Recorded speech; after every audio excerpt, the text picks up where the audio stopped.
InsyaAllah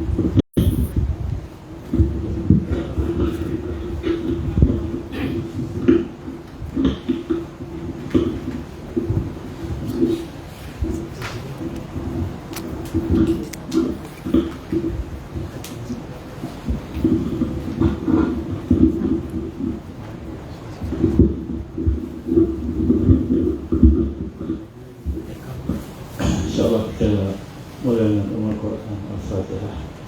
A'udzubillahi minasyaitonirrajim. Bismillahirrahmanirrahim. Alhamdulillahirabbil alamin.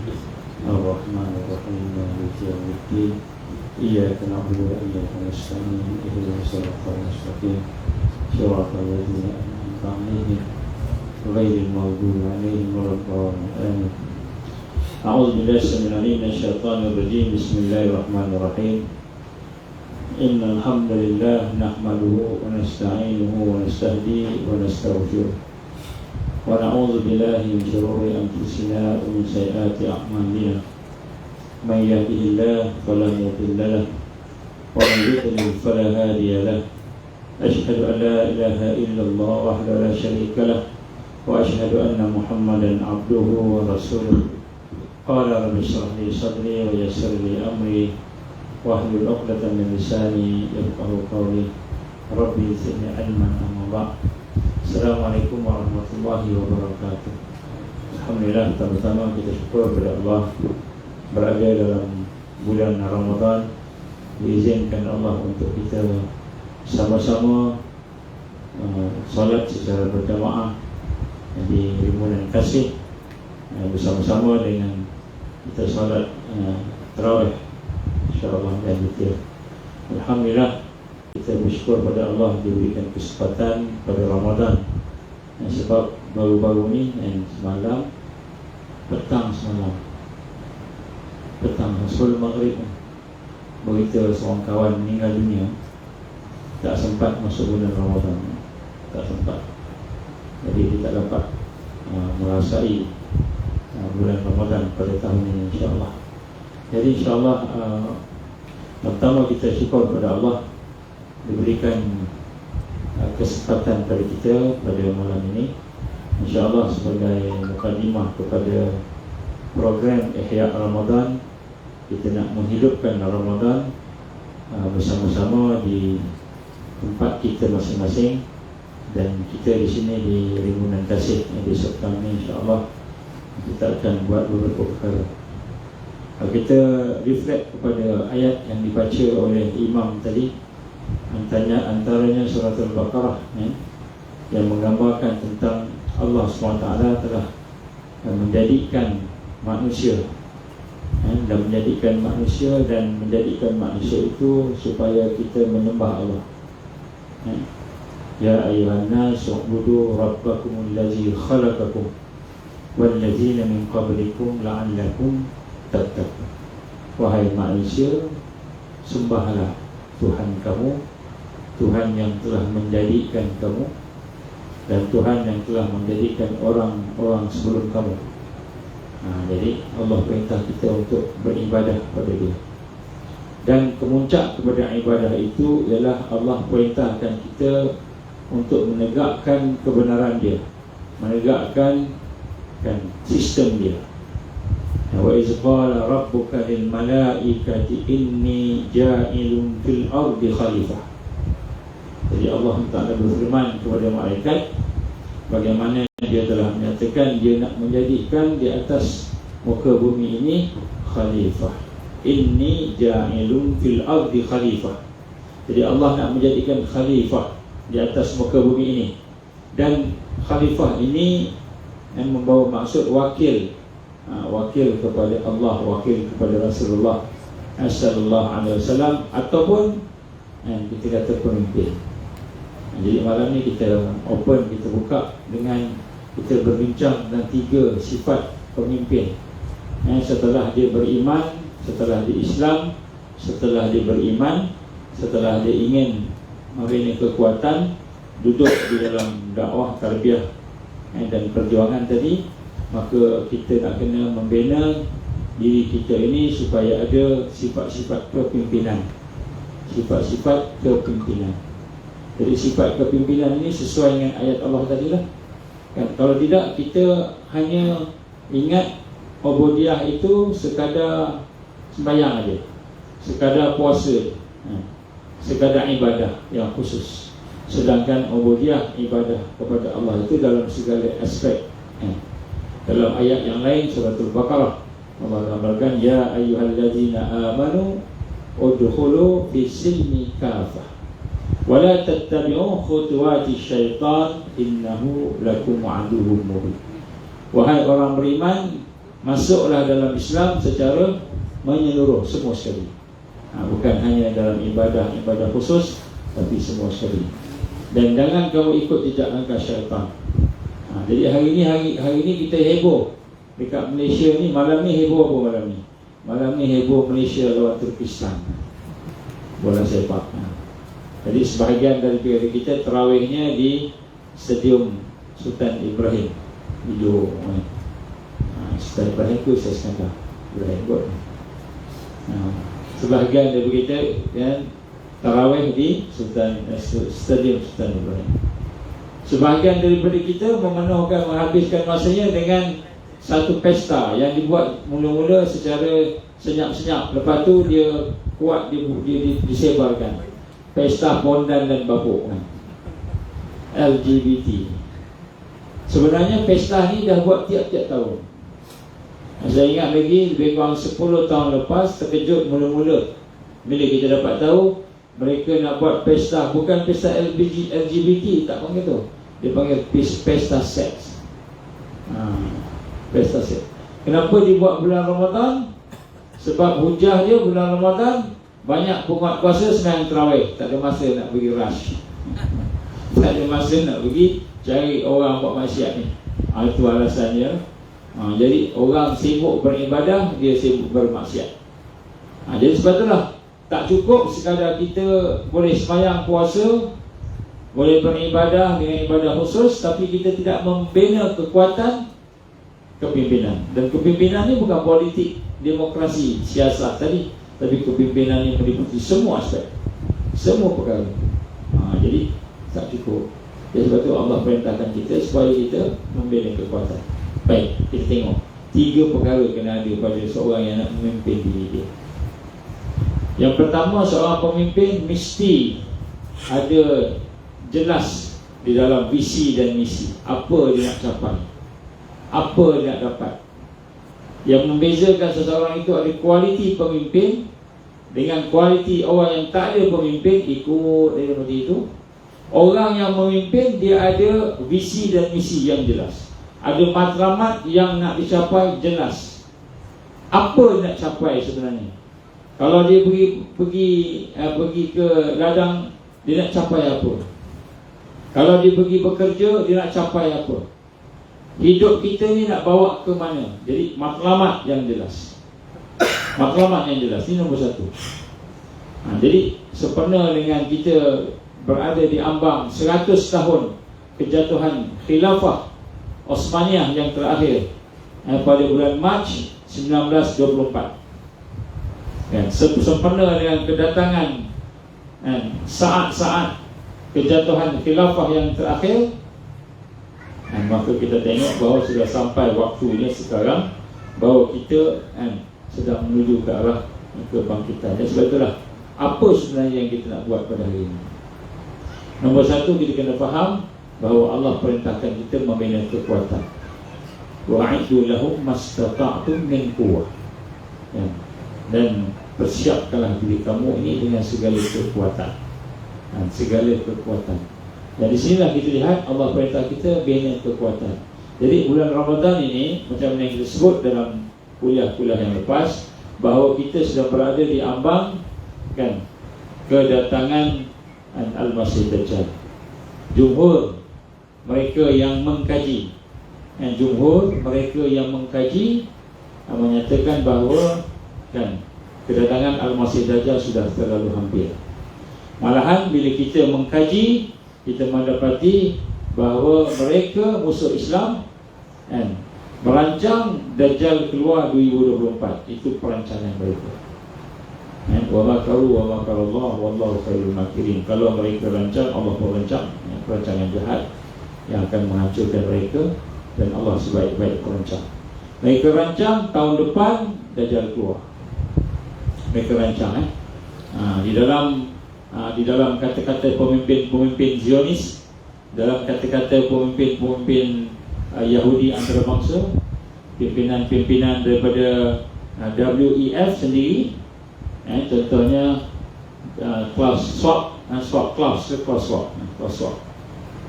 Profesor botak kepala dia, kita panggil Dr. Evil. Dia cakap apa?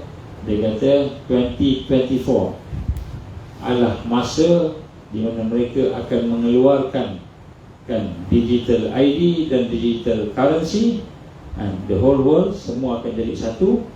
Maka keluar je digital currency 100%, keluar je digital ID 100%, maka dia kata, and that is the end game. Dia kata itu adalah merupakan end game ni apa? Apa bahasa Melayu kita? Kita kata game over lah kita. Game over habis. Maknanya apa maksud game over? Raja dia keluar. Dia cakap. Kemudian Ehud Barak, bekas Perdana Menteri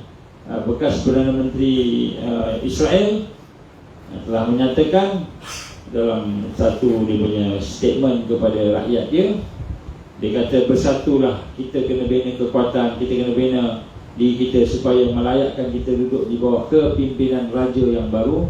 Sekiranya raja baru tidak keluar 2024, kita akan hancur. Maka dia kata kita kena juga bagi dia keluar. Dan sekarang pun dah banyaklah cerita-cerita tentang Dajjal dan banyak juga kita lihat tanda-tanda yang kita nampak. Malaysia antara sasaran, tak tahulah nak sasarkan apa. Peristiwa menunjukkan bahawa Malaysia akan menjadi satu sasaran, wallahu a'lam, tak tahu. Di dalam cerita apa dah namanya, dia tunjukkan KLCC yang tak ada, jatuh dan sebagainya lah. Baik, jadi di sini kita lihat bagaimana Ramadan pada kali ini sangat penting untuk kita betul-betul fokus kepada apa yang kita nak capai. Sebab itu di sini nombor satu, kita nak rasa yakin bahawa sesungguhnya kita telah pun mendekati 100 tahun yang digambarkan oleh Rasulullah SAW itu untuk kebangkitan, dan kita nak kena persiapkan diri kita untuk bangkit. Maka Ramadan pada kali ini jangan kita rasa sama macam Ramadan yang lain. Mesti kita ada peningkatan. Kalau dulu sembahyang kita biasa je, sekarang kita sembahyang dengan luar biasa. Kalau dulu kita iktikaf mungkin masa-masa tertentu, sekarang kita nak maksimalkan iktikaf, maksimalkan solat, maksimalkan zikir, Quran dan sebagainya. Sebab itu insya-Allah dalam program-program kita di sini, kita akan dedahkan beberapa rahsia-rahsia yang ada di dalam sembahyang, yang ada dalam puasa dan ibadah lain, dalam Quran, supaya kita dapat menghayati solat kita, ibadah khusus sebagai persiapan. Jadi insya-Allah kita akan sentuh insya-Allah mungkin besok tentang solat. Solat, di mana kekuatan solat. Kemudian kita akan sentuh tentang saum, puasa, di mana rahsia dan kekuatan puasa. Kemudian kita akan sentuh penggunaan mukjizat Rasulullah SAW untuk Al-Quran. Jadi kita akan cuba tengok perkara-perkara tersebut dari masa ke masa supaya kita dapat mempersiapkan diri. Sebab tu kita kena ada matlamat yang jelas. Apa matlamat jelas?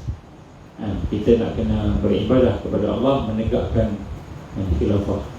Dalam menegakkan khilafah sebagaimana diperintahkan oleh Allah dan surah Al-Baqarah yang kita baca tadi, kita nak kena rasa kita perlu pada kekuatan. Wa'idu lahu mastata'tu min quwwah. Kita kena bina kekuatan. Kekuatan apa? Yang pertama, kekuatan iman. Kekuatan iman. Yang kedua, kekuatan ibadah. Ibadah. Al-mu'min qawi khairun wa hab ila Allah min al-mu'min dha'if. Mukmin yang kuat lebih baik dan lebih disayangi oleh Allah daripada mukmin yang dhaif. Apa maksud dengan kuat? Bukan maknanya dia berangkat barang bulat, barang besar dia berangkat.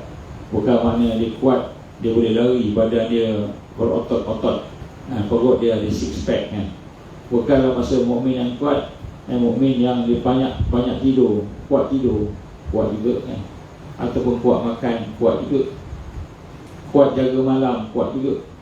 Jadi mukmin yang kuat sekurang-kurangnya 3 perkara. Jadi oleh para mufassirin, para ulama yang menafsirkan hadis tadi. Yang pertama, kuatul iman. Al-quwa al-qawi minal iman. Kekuatan daripada iman. Nombor 1. Jadi iman kita nak kena kuatkan. Kita akan minta nanti. Kemudian yang kedua, kekuatan kuat dalam beribadah. Ibadah ni maknanya apa? Seluruh hidup kita ni ibadah. Hati kita sentiasa bertawajuh kepada Allah, menghadap Allah, beribadah.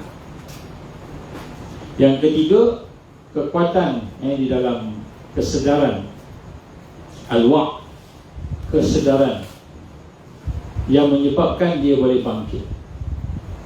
Kesedaran, basirah, kekuatan mata hati. Jadi mata hati dia melihat dengan mata hati, dia bukan melihat dengan mata kasar. Kalau melihat dengan mata kasar, letih sembahyang banyak. Kalau melihat dengan mata kasar, Al-Quran letih, susah. Bahasa Arab susah. Kalau lihat dengan mata kasar, puasa ni meletihkan, membebankan. Tapi bila melihat dengan mata hati, kesedaran yang sebenar, kita melihat solat itu satu yang membahagiakan. Solat ni ada rahsia solat ni. Apa rahsia solat? Antaranya lah yang kita bincang tu. Antaranya para ulama menguraikan tentang solat ni. Syekh Abdul Jalani rahimahullah, Imam Ghazali rahimahullah. Katakan boleh kata satu solat ni futah kata, pembuka kepada ghaib, kepada pintu-pintu ghaib. Pintu ghaib ni apa? Sesuatu yang akan memberikan kekuatan kepada kita. Jadi kekuatan khusyuk dalam solat, kekuatan kita solat akan membuka sesuatu yang menguatkan kita. Jadi solat ni ada banyak rahsia. Ini kita bincang macam mana dia boleh membuka pintu ghaib. Nabi SAW habis solat apa semua panggil, tadi Allah buka ke aku syurga, Allah tunjukkan aku syurga. Cerita tengah solat khusyuk ke Allah, tapi Allah buka, dia nampak. Kita kata tengok khusyuk ni maksud dia apa. Nampak Allah buka. Jadi solat ni juga dia berrahsia. Hebat solat ni sebenarnya, hebat.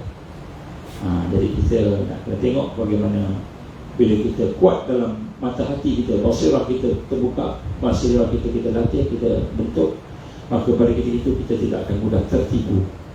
Kalau tak ada basirah, kita tertipu. Tengok berita je dah tertipu dah. Tengok media massa dah tertipu dah. Tengok apa namanya ni, internet dah tertipu. Tengok orang nampak hebat ini, tertipu dah. Kenapa? Melihat dengan mata kasar, tidak melihat dengan mata hati. Ini maknanya kita kena jelas, kita kena membina kekuatan kita, kekuatan iman, kekuatan ibadah. Ibadah ni maknanya seluruh hidup kita ni tawajuh kepada Allah. Seluruh hidup kita ni menghadap Allah.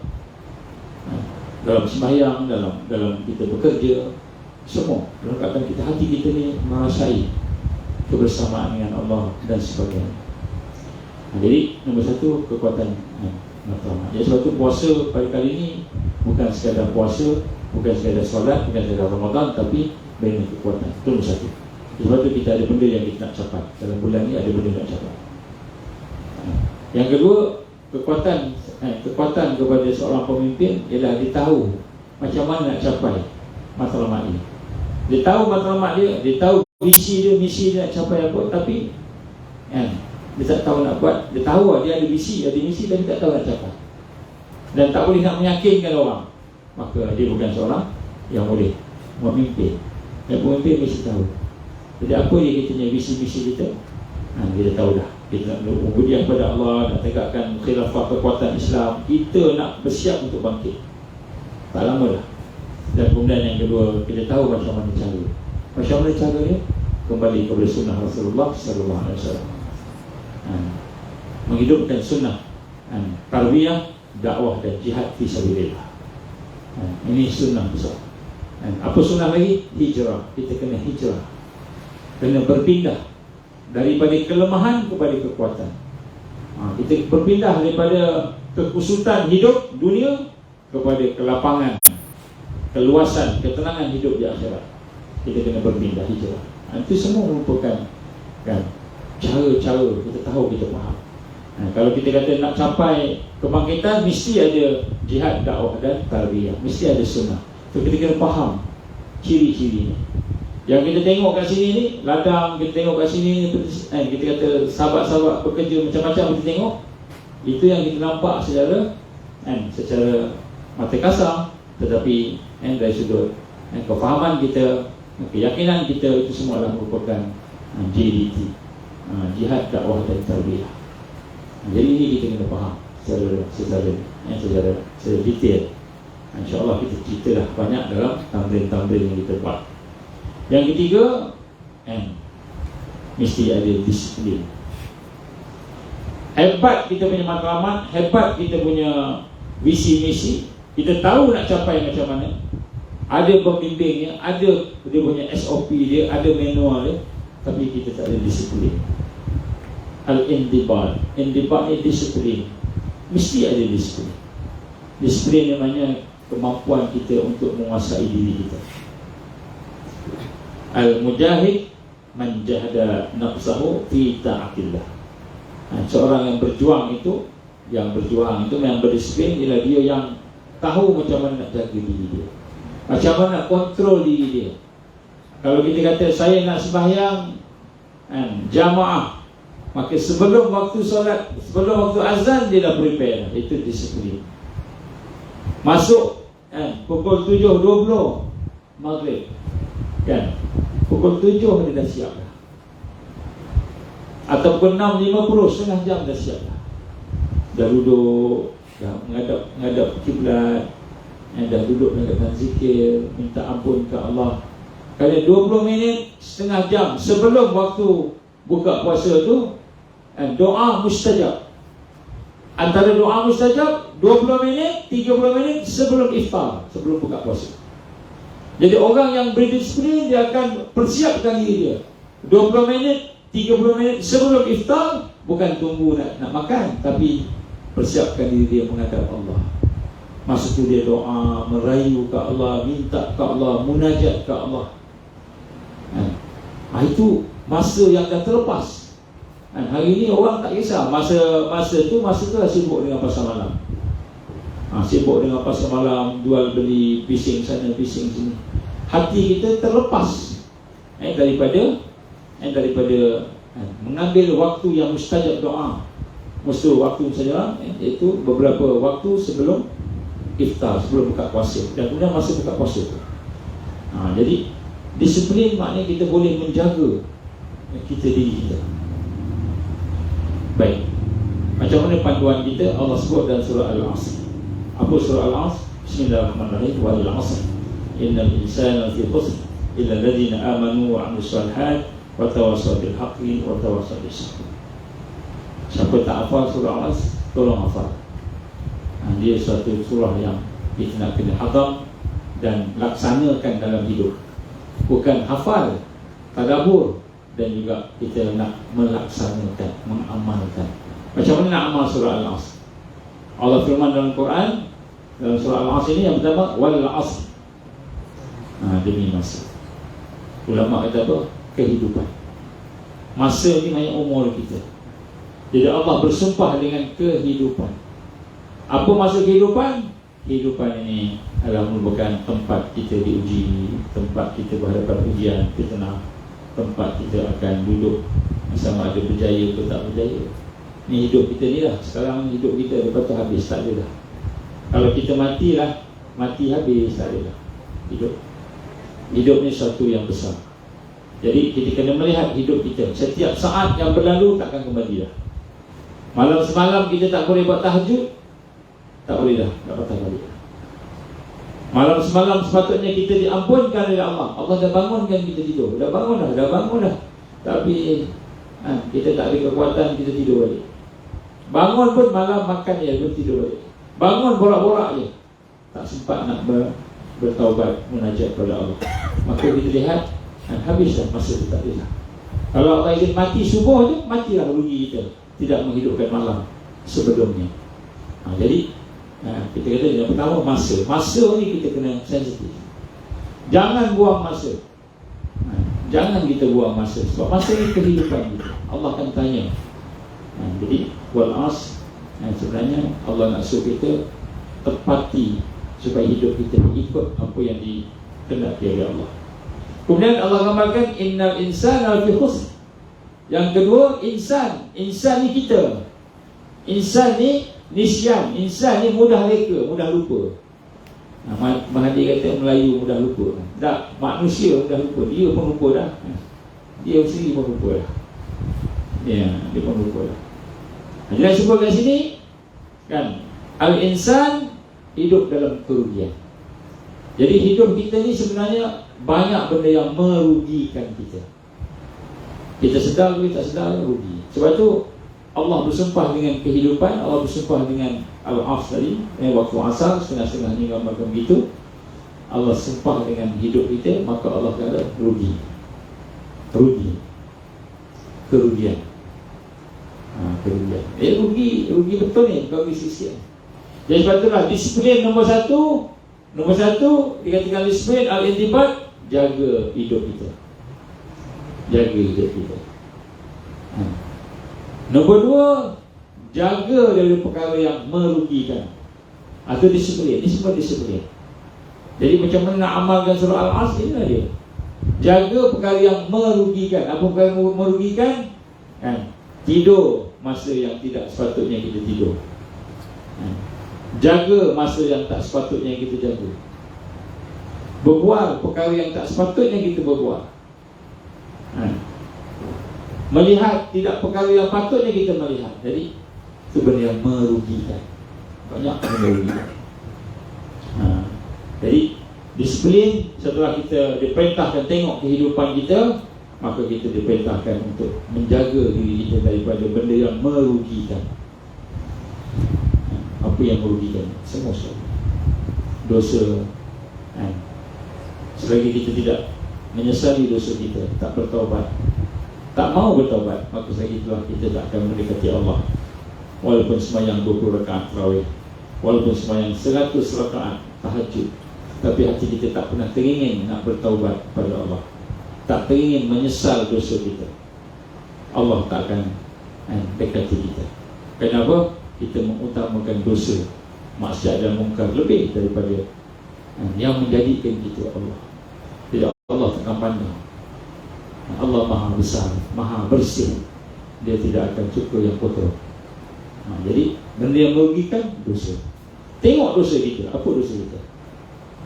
Apa maksiat yang ada kat kita? Apa mungkar yang ada? Apa kelemahan? Apa kehinaan? Keaiban yang ada pada kita? Tengok satu-satu. Itu disiplin. Bukan sembahyang aja. Sembahyang ni sebahagian. Tetapi sebelum sembahyang kena jaga dulu benda yang merosakkan. Sebab tu amal soleh kemudian Allah suruh tengok benda yang rugikan dulu. Amal soleh lepas ni ada kerugian. Yang rugi ni, apa benda dalam hidup kita yang rugi? Ini kita kena disiplin, tinggalkan. Al-indibat, berdisiplin untuk tinggalkan benda yang merugikan. Ini nak mengamalkan surah Al-Asr kita kena buat.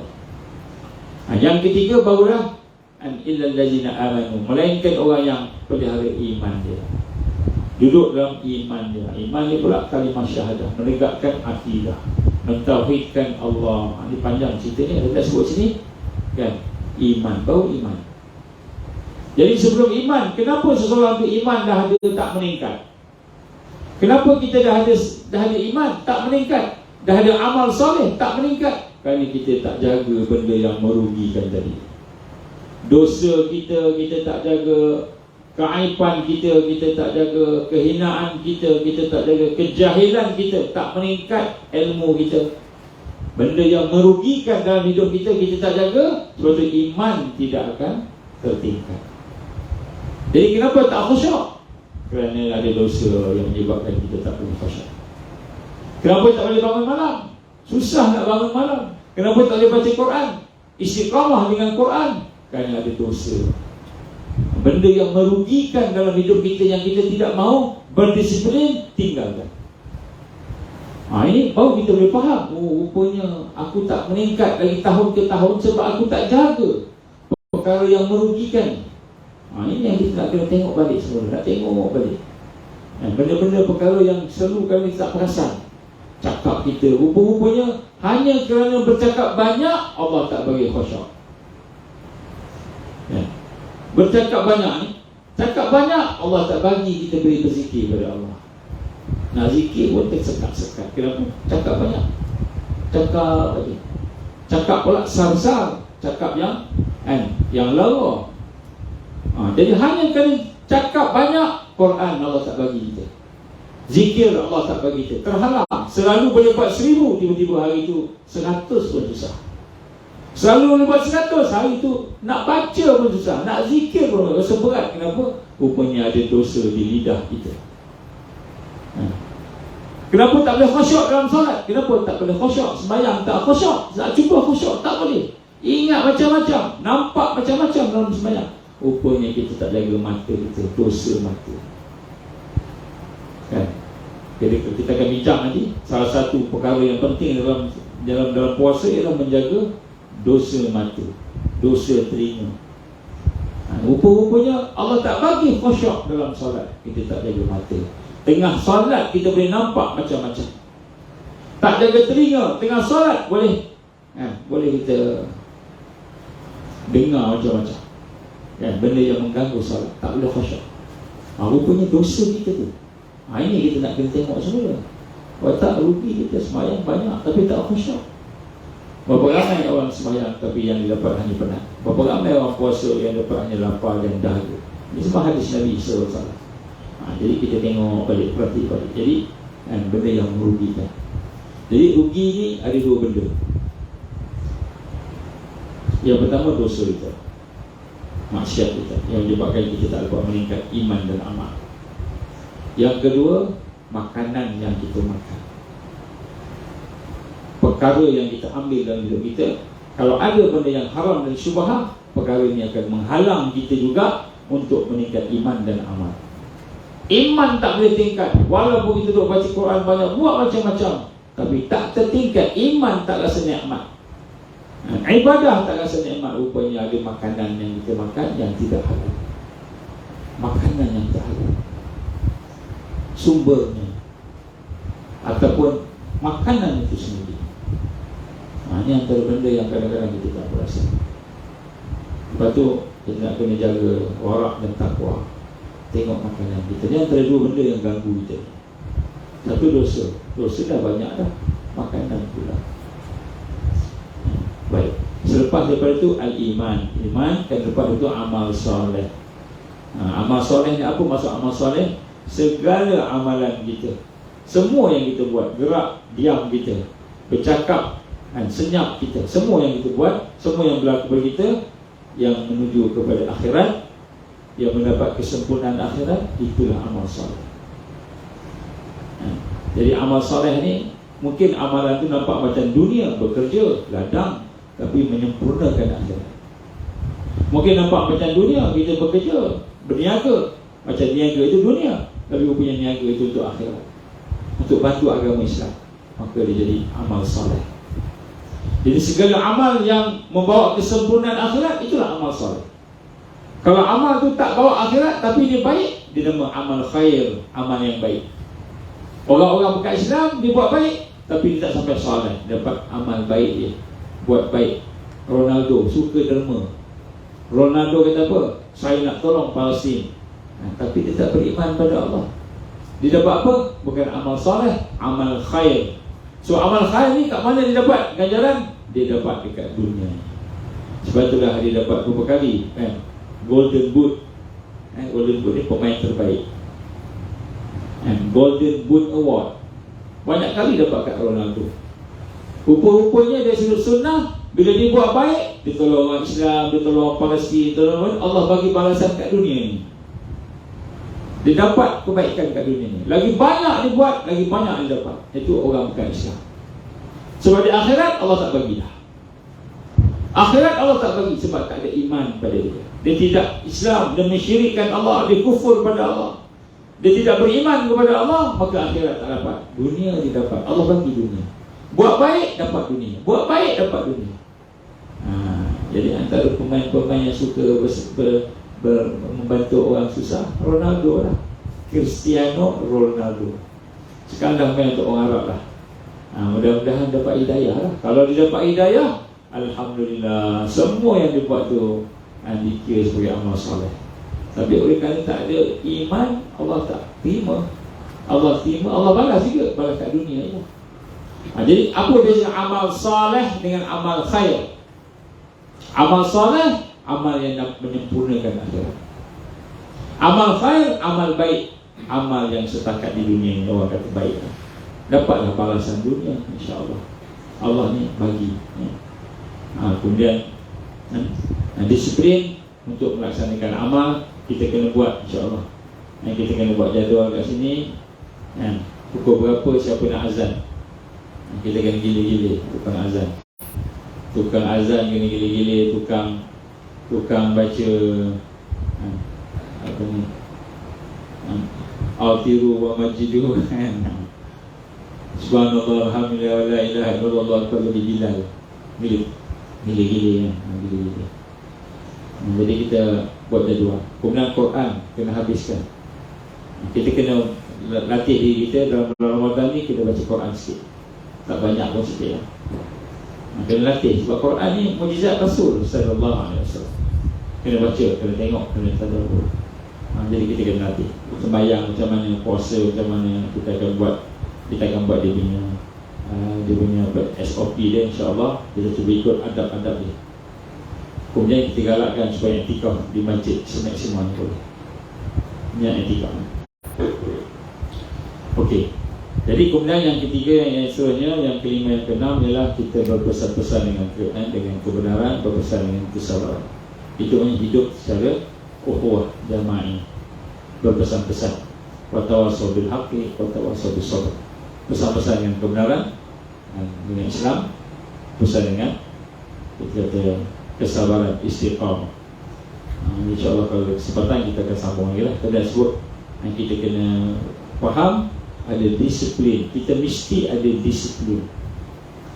Kalau tak ada disiplin, kita tidak akan bangkit.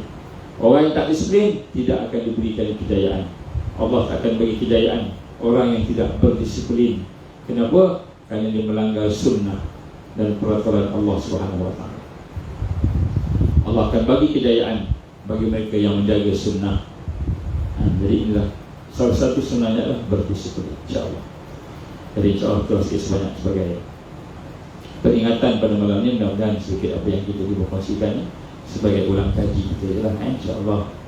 Jadi insyaAllah hari Sabtu ni, besok Jumaat, hari Sabtu kita akan ada program Quran. Dan kemudian kita akan, insyaAllah, kalau ada rezeki kita buat bubulan buah, insyaAllah. Jadi kita jemput semua sisi-sisi yang ada daripada Melaka ni, kalau boleh dapat join bersama-sama. Begitu juga dengan, sebab kita nak buat secara gotong royong, jadi kita haraplah sahabat sahabiah kita dari Melaka dapat sama-sama. Dan kemudian kalau ada sesiapa yang nak bersama, insyaAllah kita akan buat program Quran. Dan begitu juga kita akan buat program-program yang lain. Kita akan berkenaan tersebut, insyaAllah. Kita akan sambung lagi pada esok, insyaAllah. Ini sekadar tazkirah ringkas je sebenarnya, ini bukan ceramah. InsyaAllah aku lihat hadza, astaghfirullahalazim li wa lakum. Mudah-mudahan malam ini menjadi malam yang lebih baik daripada malam-malam yang terbaik sebelumnya, supaya Allah SWT memberikan, mudah-mudahan Allah bagi pada kita yang hidayahnya, taufiknya, yang kekuatan, maunahnya, karamahnya untuk kita menghidupkan malam, insyaAllah. Tiap-tiap malam kita hidupkan, insyaAllah. Kita tangguh dengan kita baca tasbih kafarah dan surah Al-Asr. Subhanallahumma wa bihamdika, asyhadu an la ilaha illa anta, astaghfiruka wa atubu ilaik. Bismillahirrahmanirrahim. Wal 'asr, innal insana lafi khusr illa alladziina aamanu wa 'amilus shalihaati wa tawassaw bil haqqi wa tawassaw bis sabr.